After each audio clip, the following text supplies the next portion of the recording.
Olá, meus irmãos e irmãs, sejam bem-vindos ao canal Vinícius Siqueira.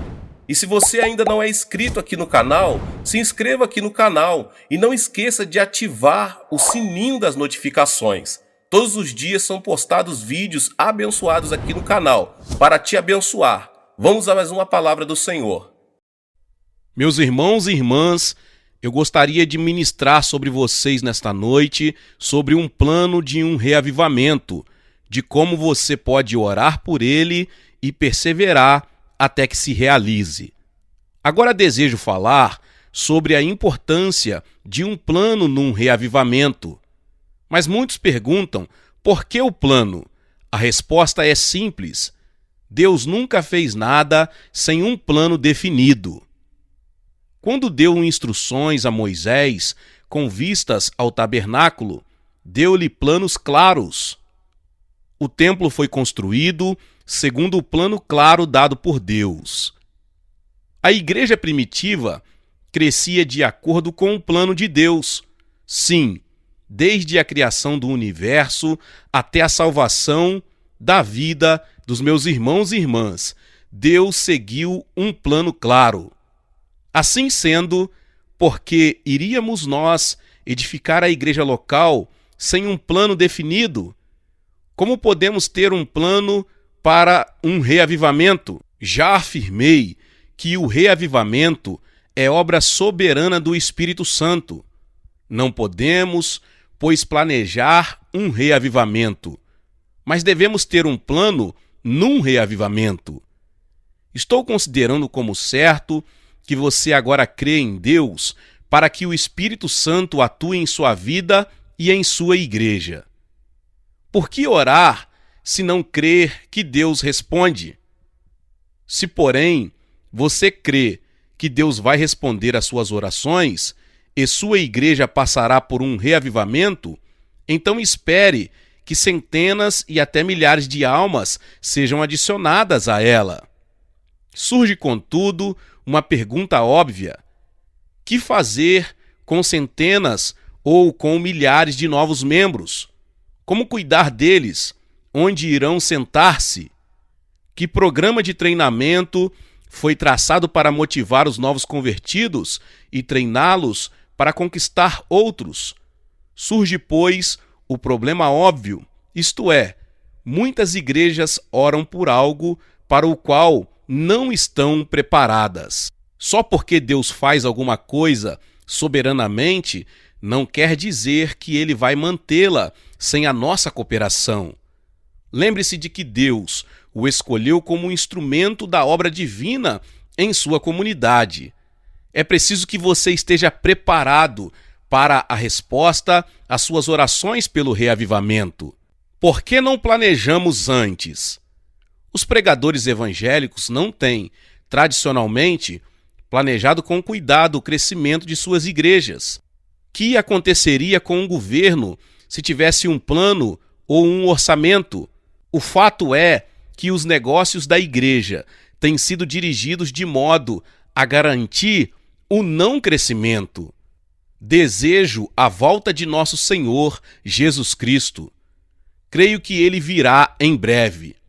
Trabalho dia e noite na esperança de que Jesus me encontre labutando com fidelidade em sua vinha quando ele vier, mas também reconheço que cristãos fiéis vêm aguardando a volta do Senhor, já vai para 2000 anos.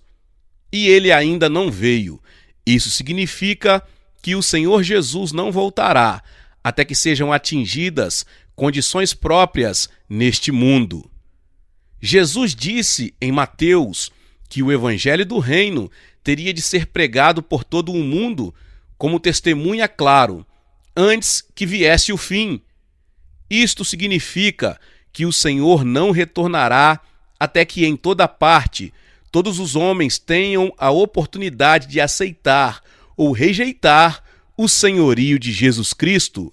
Visto que mais de 80% de todos esses que não ouviram falar do Evangelho vivem na Ásia, sinto-me particularmente desafiado por esse versículo do capítulo 24 de Mateus. Creio que os pastores não planejam por crerem que o Senhor vem já. Estão desobedientes à ordem do Senhor. Lucas revela a ordem de Cristo aos discípulos. Chamou os 10 servos seus, confiou-lhes 10 minas e disse-lhes: negociai até que eu volte. Lucas 19:13. A palavra grega aqui é usada, é traduzida por negociai, pragmatiomai. Literalmente, é conhecido como quitel, que diz que esta palavra só é usada no Novo Testamento, neste versículo. Literalmente significa ocupar-se de um negócio, obter lucro. Não é uma palavra passiva, é ativa. Nos clássicos, a palavra era empregada com referência aos que concediam empréstimos em dinheiro. Esta ordem revela a atitude que o Senhor espera que tenhamos na terra até que ele volte.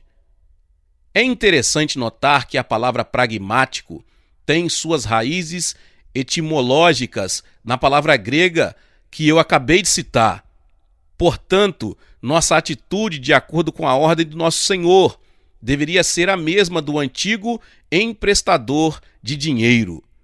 Devemos estar interessados em obter lucro para o reino de Deus, até que o nosso Senhor regresse. Recebemos o capital, o evangelho do reino. Conhecemos o mercado, os corações dos homens pecadores. Temos um banco seguro, a Igreja de Jesus Cristo. Portanto, devemos ver aumento. Mas, para consolidar o aumento e assegurar retorno contínuo sobre o principal, precisamos planejar com cuidado. Outro motivo da falta de planejamento é que muitos pastores não têm fé realista. Em algumas mentes, a fé é uma entidade surrealista de natureza éterea. Considero que minha fé tem natureza transcendental, isto é, ultrapassa os limites de minha experiência. É semelhante à compreensão do conhecimento de Kant. Ao mesmo tempo, sou também um homem muito prático.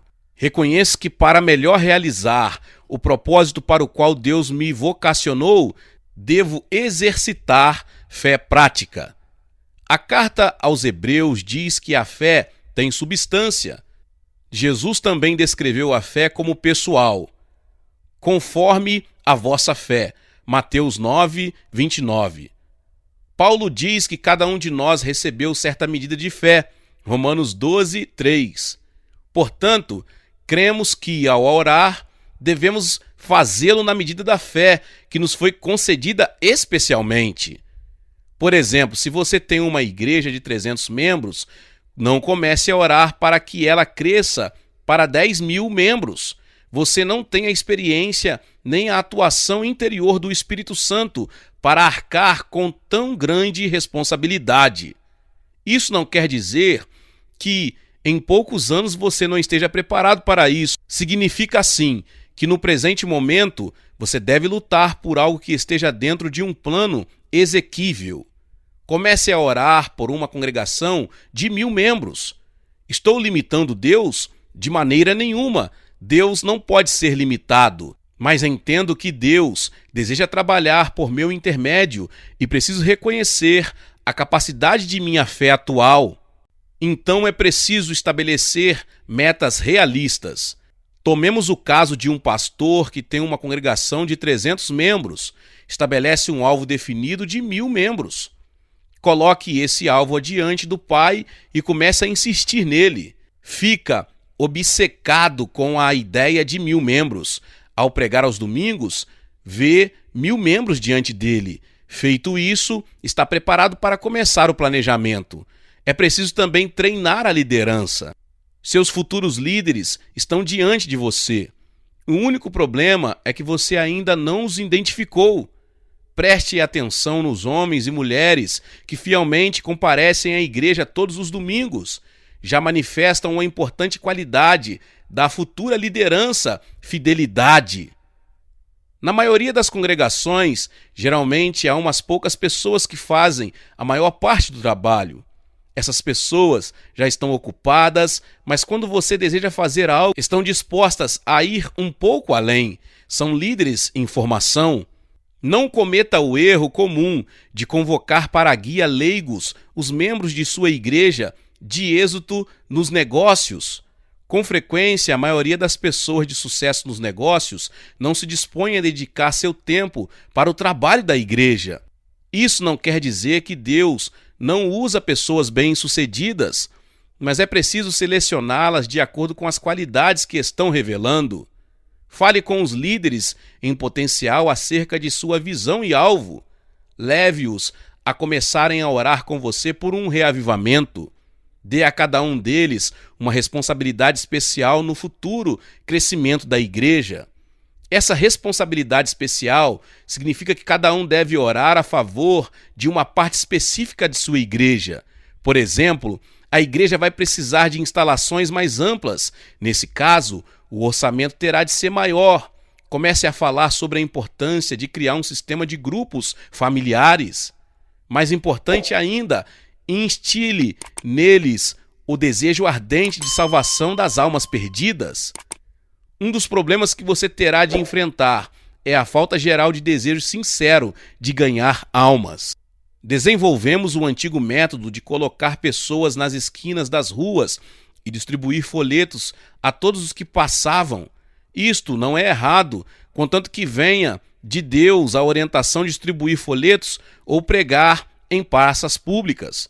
Contudo, com o crescimento de cultos religiosos de índole pagã, muitas pessoas ficam apreensivas com aqueles que mercadejam materiais religiosos nas ruas. Seus líderes podem sentir-se hesitantes em fazer esse tipo de evangelização.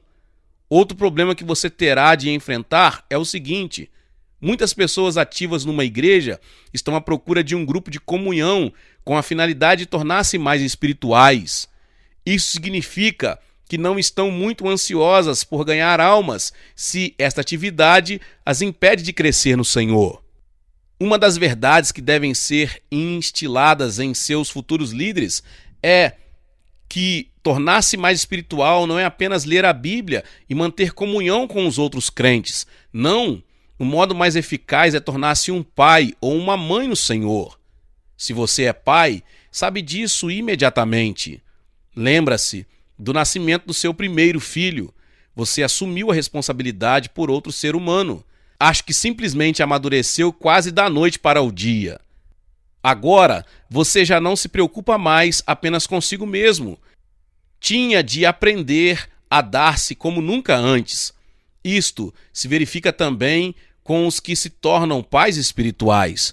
A pessoa acha que tem de estudar mais porque agora há alguém que depende do seu ensino. Tem de orar mais porque deve responder a intermináveis perguntas dos recém-convertidos. Sua experiência espiritual adquire também um novo entusiasmo e vigor, porque agora você tem uma compreensão vicária do novo nascimento, inteiramente nova. Uma vez que a congregação entenda que é de seu maior interesse levar as pessoas a Cristo, você encontrará muitos outros verdadeiros ganhadores de almas. Descobri um princípio simples na vida: ninguém será motivado a fazer alguma coisa durante um prolongado período de tempo se não crer que é de seu melhor interesse fazê-lo. Portanto, não tento combater o que é natural a todos os homens, simplesmente uso esse princípio para a glória de Deus. Agora é preciso que você exponha um plano de longo alcance. Depois de cuidadosa e piedosa consideração com sua liderança fiel, é preciso expor à Assembleia o plano de longo alcance, o qual não deve constituir-se em surpresa para ninguém. Todo o tempo você precisa estar despertando interesse na congregação. Seus sermões devem ter um propósito definido. É preciso criar um crescente entusiasmo pelo futuro. Chega então a oportunidade de expor o plano. Que período deve o plano abranger? Geralmente faço um plano de 5 anos para a minha igreja. Em 1979, estabeleci um alvo de 500 mil membros para 1984. Sei que era a vontade de Deus. Todos nós havíamos orado e examinado cuidadosamente o plano durante um longo período. Naquela ocasião, tínhamos apenas 125 mil membros. O plano foi dividido em várias etapas.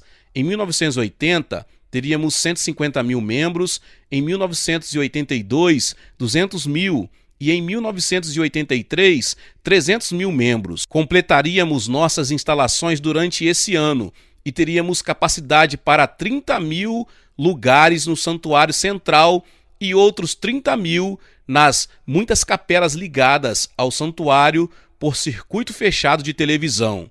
Isto nos daria um total de 60 mil para cada culto. Continuando a realizar 7 cultos por domingo, poderíamos acomodar 420 mil pessoas no fim de 1983. Em 1984, adicionaríamos outras instalações, o que nos daria uma capacidade de 500 mil membros. Posso agora dizer que no momento em que terminar esta palavra, teremos 300 mil membros.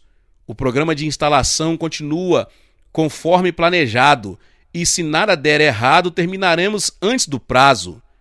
Todos sabemos para onde vamos. Estamos edificando uma igreja de 500 mil membros. Pararemos aí? Claro que não. Só me preocupo com o alvo e com o plano que Deus coloca diante de mim. Se ele tiver um alvo maior, então ele o revelará mais tarde. Comece onde está, diz um antigo provérbio chinês. Uma viagem de 1000 quilômetros começa com o primeiro passo. É preciso também que haja um orçamento. Em sua maioria, as igrejas elaboram um orçamento, calculam as despesas e depois que os membros da igreja devem fazer para atendê-las. O dinheiro é levantado através de compromissos ou de apelos durante uma campanha para levantamento de fundos. Sim, creio em orçar com fé. Se Deus vai derramar o Espírito Santo sobre sua igreja para que ela tenha um avivamento, espere novas almas. Com o esperado aumento do hall, serão precisos mais assistentes e instalações maiores. Portanto, se Deus lhe deu um alvo claro para o hall de membros, então é preciso elaborar um orçamento para atender às maiores necessidades de sua crescente congregação. Precisará de mais salas para a escola dominical, precisará de maior espaço para escritórios e assim por diante. Você precisa, pois, de um orçamento de fé. Confie em que Deus lhe mostrará a quantia que satisfará as necessidades da ampliação do ministério. Creio que Deus tem o dinheiro que necessitamos para realizar seu plano. Uma vez que os membros deixem de considerar a contribuição para a igreja como um imposto espiritual, você os verá a dar com fé. Se captarem sua visão, desejarão participar do cumprimento dela. No final, a congregação maior terá condições de arcar com o maior aumento das despesas do orçamento acrescido de sua igreja. Mas como uma organização cresce, é preciso planejar as finanças com os coeficientes realistas de crescimento. Nossa igreja tem um escritório onde guardamos nossos gráficos. Um dos gráficos mostra o aumento do hall de membros, outro mostra o crescimento das finanças. Num relance de olhar, posso ver se estamos em dia ou adiantados com o programa. Com a recente recessão, atrasamos um pouco, o que nos levou a orar mais, e Deus está suprindo os fundos orçados. O reino de Deus não é inferior aos reinos do mundo. Jesus disse: os filhos do mundo são mais hábeis na sua própria geração do que os filhos da luz. Lucas 16:8. Se todos os governos e as grandes empresas fazem planos e orçamentos, por que deveriam os filhos da luz funcionar de uma forma menos condizente? Foi-nos confiado o mais importante desenvolvimento deste mundo. A Igreja de Jesus não é um instrumento secundário para a salvação do mundo, é um instrumento fundamental de Deus. Na realidade, Deus não tem um plano B, ele só tem o plano A, a Igreja de Jesus Cristo. Portanto, compete-nos planejar com clareza e eficiência o grande reavivamento que está para vir para o mundo. Glória a Deus, que palavra poderosa, Talvez você chegou aqui pela primeira vez, ouviu esta palavra e ainda não é inscrito aqui no canal. Se inscreva aqui no canal, ative o sininho das notificações. Todos os dias são postados vídeos abençoados aqui no canal para te abençoar. Deixe também o seu like e não se esqueça de compartilhar esta palavra com mais pessoas. Meus irmãos e minhas irmãs, nos vemos nos próximos vídeos. Amém.